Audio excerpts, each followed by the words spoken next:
તો જય વિહળાનાથ મિત્રો, આજે આપણે આવી ગયા છે વિહળધામ પાળિયાદ અમાસ ભરવા. તો પૂરેપૂરો વ્લોગ જોજો અને સપોર્ટ કરજો.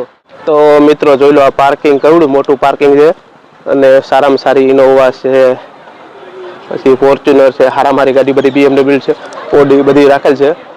અને જો મિત્રો આ શરૂઆત છે, આપણે પાર્કિંગનો ગેટ છે આ, અને પબ્લિક પણ પુષ્કળ જોવા મળે છે. આજે અમાસના દિવસે ઓછામાં ઓછું 2-3 લાખની આસપાસ માણસો થતા હોય છે ઘણી વખત. જોઈ લો અત્યારે માણસો કેટલા છે. સામે છે એ પાળિયાદની જગ્યા છે. તમે જોઈ લો અત્યારે કેટલી પબ્લિક જોવા મળે છે અને ટ્રાફિક પણ ફૂલ છે અત્યારે.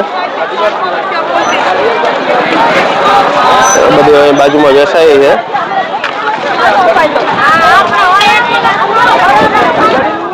તો આપણા ભાઈને કીધું એટલે એક નારિયેલ એટલે લે ને, તો એ નારિયેલ લઈ છે જગ્યામાં બાંધવાનું. જોઈ લો મિત્રો અત્યારે કેટલી પબ્લિક છે અને જો બધી વસ્તુ પણ વેચાય છે. અને ગેટનું કામ ચાલુ જ છે મંદિરનું. તો જોઈ લો મિત્રો કેટલી પબ્લિક અત્યારે તો માનવ મેળામાં બધે ભરાઈ ગયો છે અત્યારે પાળિયાદની અંદર.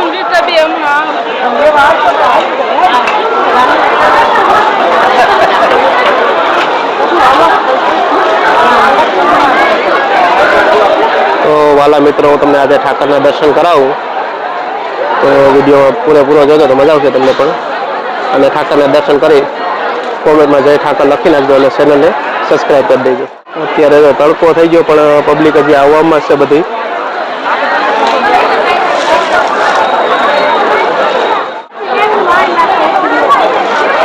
તો આ વિસામણ બાપુની જગ્યાનો જો અત્યારે પ્રથમ ગેટ આવી ગયો છે.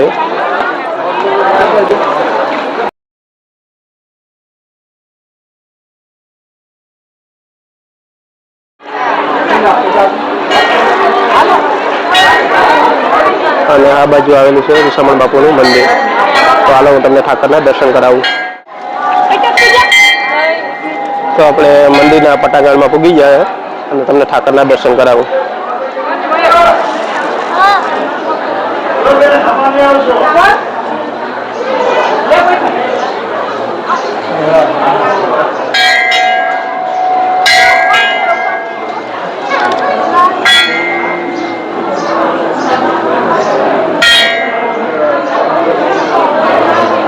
મિત્રો આજે ઠાકરના દર્શન કરી લો બધા અમાસના.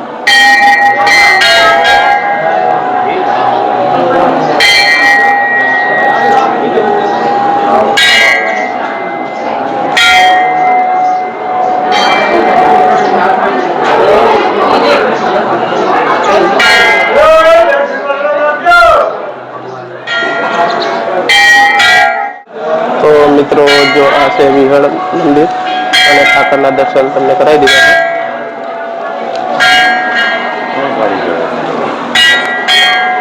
તો જોઈ લો મિત્રો, આ છે બધું ઠાકરના મંદિર અને અત્યાર સુધીના જે સંત છે તેના બધાના નાના મોટા દેવળ આવેલા છે અહીંયા. હવે જે આપણે શ્રીફળને લીધું તે આગળ વધારી આવીએ. તો મિત્રો જે આપણે શ્રીફળ લીધું ને એ અહીંયા વધારવાનું છે. તો જોઈ લો, આપણા ભાઈને કહે તો મોકલીએ. જા ભાઈ શ્રીફળ વધાર ને. તો મિત્રો તડકાને લીધે થોડોક વિડીયો ઝાંખો આવે તો માફ કરજો. તો મિત્રો જો બધી જૂની વસ્તુ તમને બતાવું.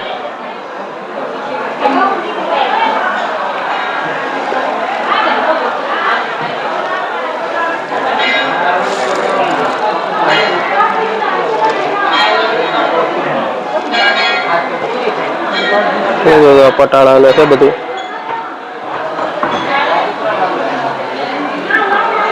આ બધા પટાળા છે ચૂનવાણી. જોઈ લો મિત્રો અત્યારે કેટલી શાંતિ છે. એટલા માણસો આવે છે પણ સાવ શાંત વાતાવરણ, મજા જ આવે છે. અને ઠાકરના દર્શન કરીને બહુ જ ખૂબ જ મને આનંદ મળે છે અને તમને પણ મળશે. તો મિત્રો અહીંયા ચા પાણીની વ્યવસ્થા પણ રાખેલ છે. દાદા પણ ચા પાય છે. અને જો આપણે થોડુંક મોડું થઈ ગયું એટલે ધ્વજા ચડી ગઈ છે. તો મિત્રો આપણે ચા પી લઈએ પ્રસાદી સ્વરૂપમાં. ચા પણ બહુ સારી ગાયના દૂધની હોય છે.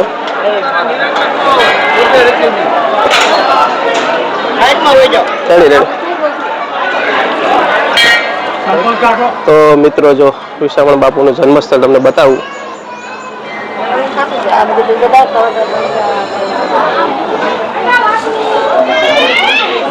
બધા ટોલિયા જૂનવાણી કેટલા મોટા છે.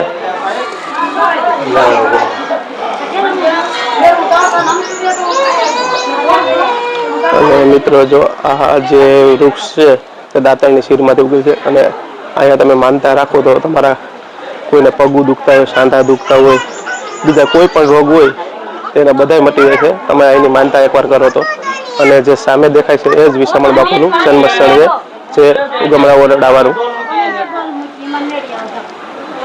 હું તમને મકાન બતાવું વિશામણ બાપુનું.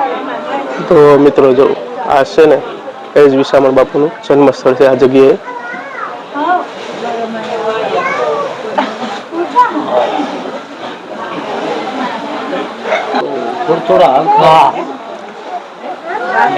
તો જો મિત્રો અહીંયા રણુજા નારાયણની મૂર્તિ પણ રાખેલ છે.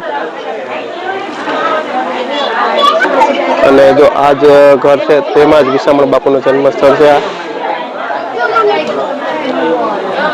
મિત્રો જો શ્રી રામકુંજ છે અને સામે બધી ભૈલું બાપુની ગાડીનો કાફિલો છે બધું.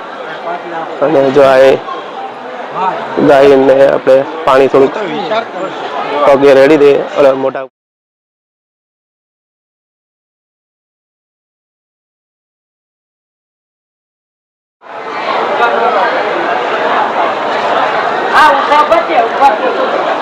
તો મિત્રો સામે અન્નપૂર્ણા ભંડાર છે જ્યાં ભોજનની વ્યવસ્થા રાખવામાં આવે છે.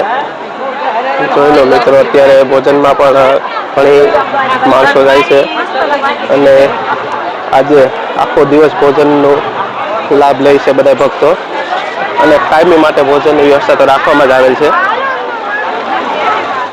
તો જો આ બધી જૂનવાણી ગાડી તમને બતાવું વિહળાનાથની જગ્યાની અંદર. અને જોઈ લો ઠાકરનું કેવું મસ્ત બધી આખું આયોજન કરેલું છે.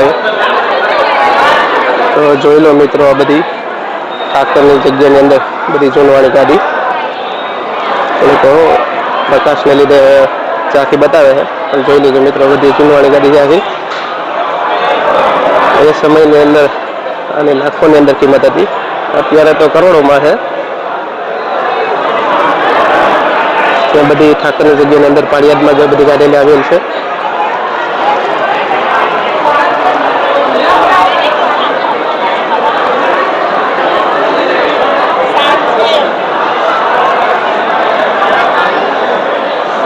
તો હવે મિત્રો આપણે પ્રસાદ લઈ આવીએ. જોઈ મિત્રો ગાડીનું લુક કેવું છે. જૂનવાણી ગાડી છે પણ લુક આજ પણ એવું ને એવું છે, નવી ગાડીને ટક્કર આપે એવું. અને અમે તમારી રેન્જ રોવર, ફોર્ચ્યુનર, એન્ડોવર બધી ટૂંકી પડે, BMW હોય કે રોયલ્સ હોય. મિત્રો આપણે હવે દર્શન હાલમાં કરી લીધા છે અને હવે આપણે નીકળી જાય ગૌશાળા તરફ. અને ગૌશાળાનો વિડીયો જોવા માટે અમારી ચેનલને સબસ્ક્રાઈબ કરી દેજો.